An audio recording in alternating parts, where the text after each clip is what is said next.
you guys would allow me a humble brag for just a second, I am very, very proud of the vlog audio and the quality of the image that I give you guys on this channel. And there's only one reason why my footage looks so damn good, and it's this thing right here.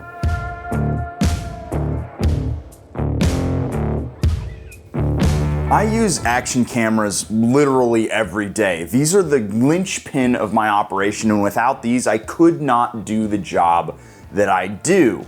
And there are a bunch of options out there. And I think whenever somebody thinks of an action camera, the first thing that comes to their mind is the GoPro. And I've been playing around with this GoPro 12 here, and boy, oh boy, this sure is a GoPro, isn't it? GoPro basically just does the same thing year over year. They slightly improve quality and they add a few things to their menus. They've been improving them for a better user interface, and we have up to 5.7K at 60 frames per second, which is genuinely impressive. And I do have to give GoPro credit where it's due. They've been using the same camera body for years.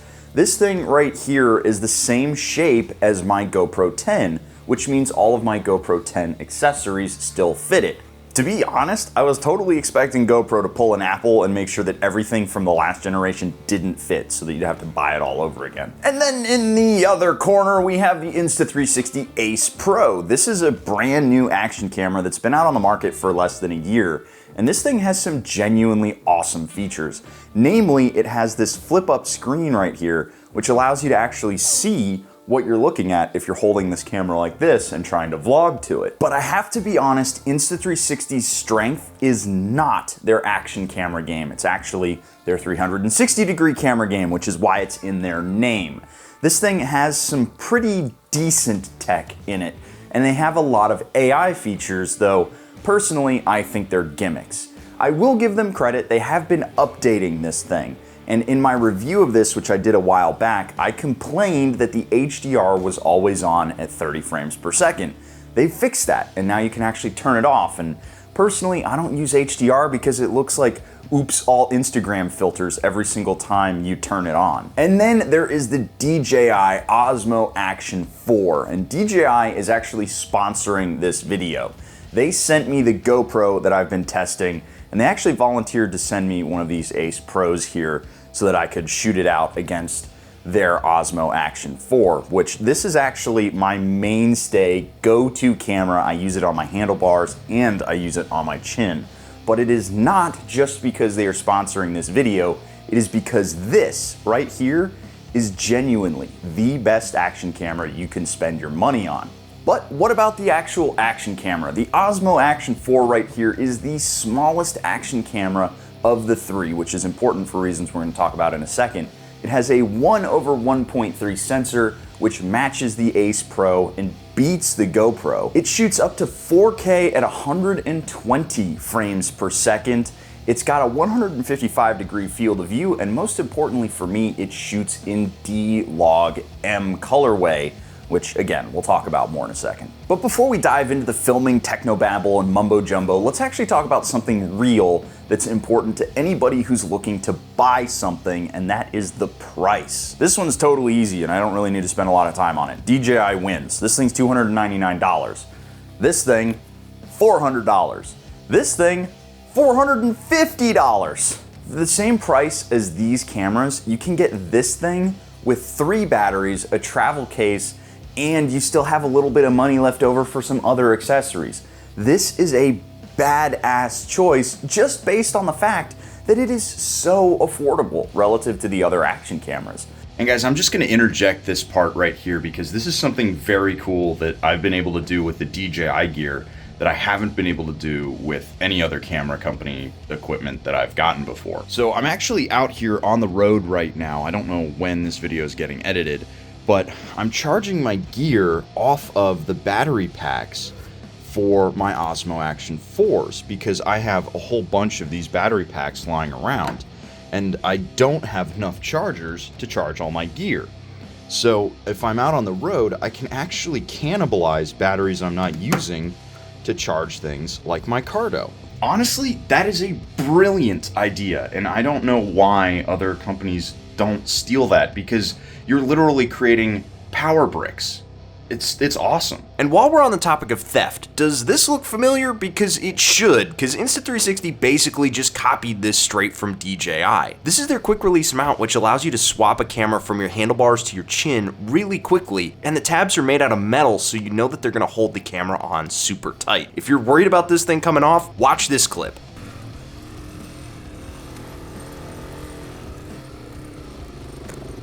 Nope, nope, nope. Ah. Woo! That was fun. I dropped a motorcycle on my head. Yeah, that is me throwing a CRF 250F at my face, and the thing still didn't fall off my chin. Now I want to bring up weight here, because if you're going to wear one of these action cameras on your helmet all day long, you want it to be lightweight. Well, the GoPro is anything but, tipping the scales at 8.2 ounces with everything that it needs to record. That's the media mod, the mic, and the mic adapter. Meanwhile, the Ace Pro tips the scales at 8.8 ounces, making it the biggest and heaviest brick you could possibly staple to your helmet. Then you've got the Osmo at only 6.5 ounces, which makes this the lightest fully featured action camera on the market. And now we have to talk about reliability, and anybody who's ever filmed anything on a GoPro has heard the words GoPro and reliability in the same sentence, and they have started laughing. Literally every single motovlogger I know who has used a GoPro has lost days worth of footage using this. Either it's the mic that goes bad, it's the media mod that goes bad, or it just decides to die and farts out in the middle of a vlog for no reason. To any of the motovloggers out there who are watching this, how many times have you went to turn off the recording by clicking this button on your chin and you've heard 3 beeps instead of 7? You know exactly what that feeling's like, don't you? When it comes to the Ace Pro, this thing's actually pretty darn reliable. However, the beauty of the Osmo Action 4 here is that if for whatever reason the microphone comes unattached or it gets disconnected, it will not just ruin the whole take like it does on the GoPro. The only time I have noticed this camera actually struggle is when it's on the handlebars on a bike that's super crazy vibrational, like say my 690 Enduro R. That bike creates so many high-speed vibrations at the handlebars that it can cause the camera to go out, but honestly, that happens to all of my other action cameras. When it comes to reliability, the Ace Pro and the Action 4 are kinda tied. However, this is my choice because if the mic comes unattached, it will re-recognize itself and I don't lose my entire vlog. Next up, let's talk about battery life, because that's something that's super important, especially if you're filming all day long. The Insta360 right here, they claim 100 minutes at 4K 30 frames per second. GoPro claims 102, and then the Osmo Action 4 here claims a massive 133 minutes. So I figured the best way to test those numbers out would be to do it myself, so I sat these cameras right next to each other with the same settings, 4K 30 frames per second. Now, of course, the GoPro, being the least reliable of the cameras, actually managed to overheat in a 70-degree room just sitting on the countertop. I don't know how this camera is still the industry leader. This thing overheated in a 70-degree room. Then the Insta360's battery died, leaving the sole contender, the Osmo Action 4, which could have gone for a whole lot longer, but it had already been recording for so long I decided to end the test because I didn't want to have 1,000 gigabytes worth of footage to sort through for this video. Now we need to talk about image quality, and I also have to mention something here that people always forget about. If you're sharing your footage on YouTube or on any other social media platform, they use a compression algorithm. What that means is that if you feed YouTube or any other social media platform a piece of footage that is greater than 4K, you see diminishing returns.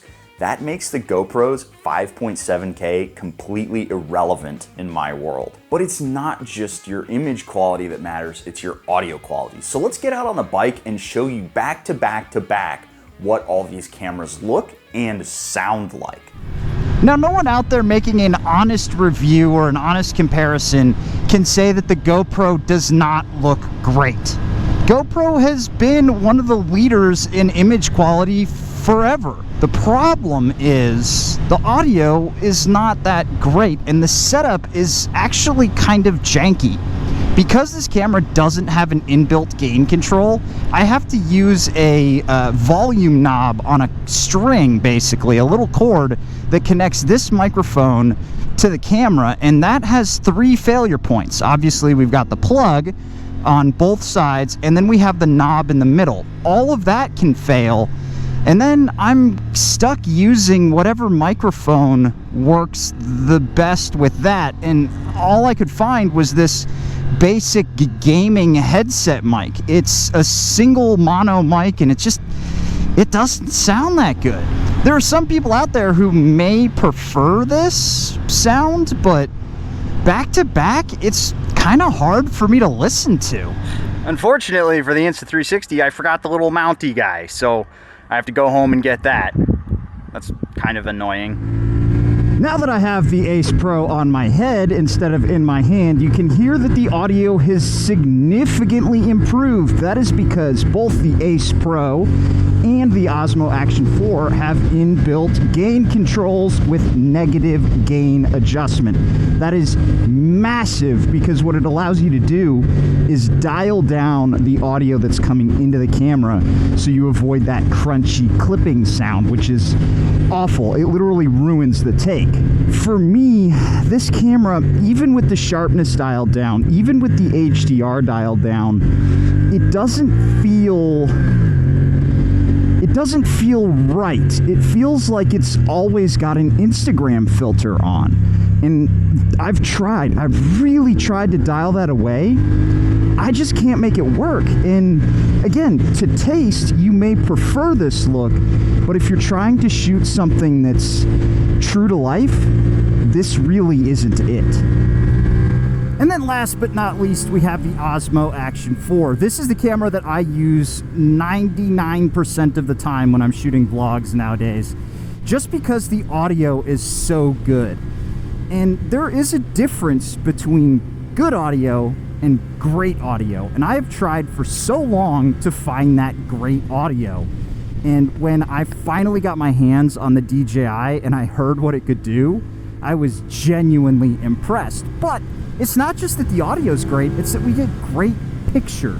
Because I've got the D-Log M color scale, I can really get in and control what my colors look like, and the ND filter makes everything just look so nice and smooth. It's really just a combination of factors that make this camera so nice to vlog with. I'll let you determine for yourselves which ones you prefer, but for me, there really is no contest here. Now here at the end of the video, I do need to take a second and shout out some of the accessories that come with all these cameras. GoPro has some, honestly. They're kind of expensive. The media mod being $100 is a real big pain in the butt. I do not love using this. Honestly though, the GoPro itself is not good enough to merit spending money on accessories. The Ace Pro has a nice suite of accessories that come with it, including a GPS watch that allows you to get some cool overlays. But honestly, the biggest accessory is all the AI features. And to use the AI features, you need to use the phone app, and I hate using phone apps with my action cameras. I just want to click and go. Now, DJI has basically every accessory that the Insta360 does, but they have more than that. They have the Mic 2 right here, and I'm actually talking to it right now, which is why this thing is half empty. I've got the transmitter right here connected to my mic, and I've got the receiver on the camera. These things have completely replaced my Rode wireless Go 2s because the range is better, the sound is better, and you can not only pair them to the Action 4 here, but you can pair them to the DJI Pocket 3, which is another camera that I have been using like crazy lately. You wanna know how good the DJI Mic 2s are? Insta360 right here, they actually released a firmware update to allow this camera to pair with these things. If that doesn't say it right there, I don't know what will. DJI's tagline is that this is kind of an uncompromising camera that has no frills and all the features that you need, but honestly, it's got some really great accessories that go with it. Everybody's gonna have a different setup with this, but that just goes to show how versatile they are. And then again, guys, this thing's $100 cheaper. There is no point looking at either of these things when this shoots as good, if not better quality, with better audio for $100 less. A huge shout out to DJI for sponsoring this video, for sending me a whole bunch of their action cameras and extra goodies here. If you are interested, all of the information on the Osmo Action 4 is going to be down in the description below. I highly recommend you take a look at this, especially if you're on an older action camera, because you can sell one of these in the secondhand market for like $300 and then go buy this, which is going to be better. With all that being said, I'll catch you guys in the next one. See you later.